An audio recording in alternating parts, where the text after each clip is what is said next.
Hello, everyone, and welcome to Chapter 2 Club's Smart Woman's Guide to Breakups and Everything After. Today, I'm here with Lisa Zeiderman, matrimonial and family law attorney and managing partner of Miller Zeiderman, and she's going to be talking about keeping your separate property separate.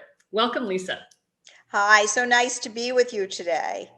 Nice to have you. Go ahead. So, this is always a big topic for us in our divorce practice. And the reason is many people come to us sometimes when it's too late and they actually have not kept their properties separate. And I always think to myself, and many of my clients say, that we should have actually given a course on this someplace in high school or in college to make sure that when people get married that they do keep their separate properties separate, meaning that they keep their premarital properties separate, and also meaning that during the marriage, if they receive an inheritance from a family member or otherwise, that they also keep that separate and apart, and so that it doesn't get commingled with marital funds.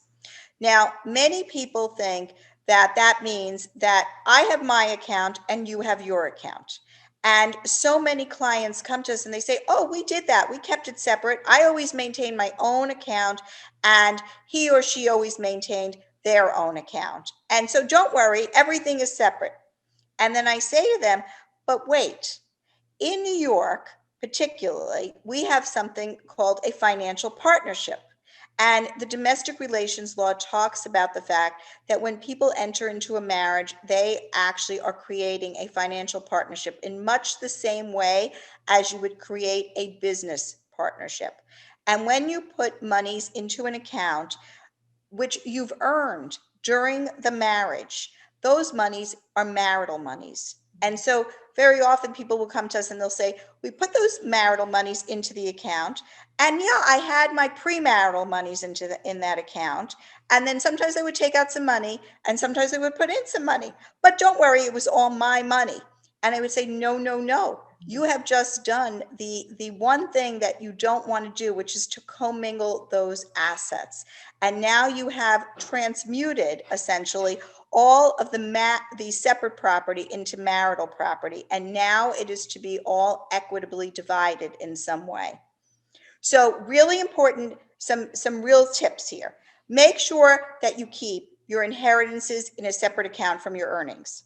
Make sure that you keep your premarital accounts separate from those earnings that you earn during the marriage.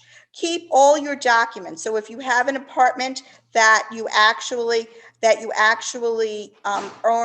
owned before the marriage, make sure that you keep that separate and apart. When you sell it, make sure that you keep those proceeds separate and apart, and that they are put into an account. And if you actually buy an apartment and that apartment, one of the things that you put in are the proceeds from your separate apartment, then you need to make sure you keep track of that and you identify that so that you can trace it. Because what you must know is that the burden is always on the person trying to prove separate property, and it will be your burden to actually show the tracing of separate property, meaning keep your documents, keep them in a safe place. So, does that mean that they need to have a prenup, or does it just need to be a separate account? So the prenup is so helpful. Okay, the prenup would lay out all of this. It would set forth all of these designations and it would make life so much easier. And I recommend that people do have a prenup, even if they are getting married and they have very little, or they have student debt, or they say to me, we don't have anything. You will sometime in the future have something, and you may receive inheritances, and you may also be making sure that your family's hard-earned monies are kept separate and apart. So a prenup is helpful, but it's not mandatory to make sure you keep your separate property separate. What is mandatory is that you actually keep track of it, and that you can trace it, and that you know where it is, and you can identify it separately than marital property. Got it. Okay. And so then so if you haven't done a prenup, but you have kept it separate, then it's easy to track it. If you haven't kept it separate and you're going through a divorce, let's say right now, are you totally screwed, or can you like, is there ways It's not good. so it's It's a lot. not good, okay? It's not good news if you haven't kept it separate. Now, that being said, sometimes we can argue, okay, that it couldn't have come from any other place. So let's just say that I look at your Social Security earnings over a period of time and I see that there is no way that you could have accumulated all of these assets, or that you could have purchased that house or that apartment in whatever year that you purchased it, because your income was so low at that point that you wouldn't have had the funds to do that. There are other ways to prove it. You also remember I said equitably divide. So one of the arguments that we can make is that it would be unfair, for example, to have a 50-50 split on certain assets where there were separate property components to that asset.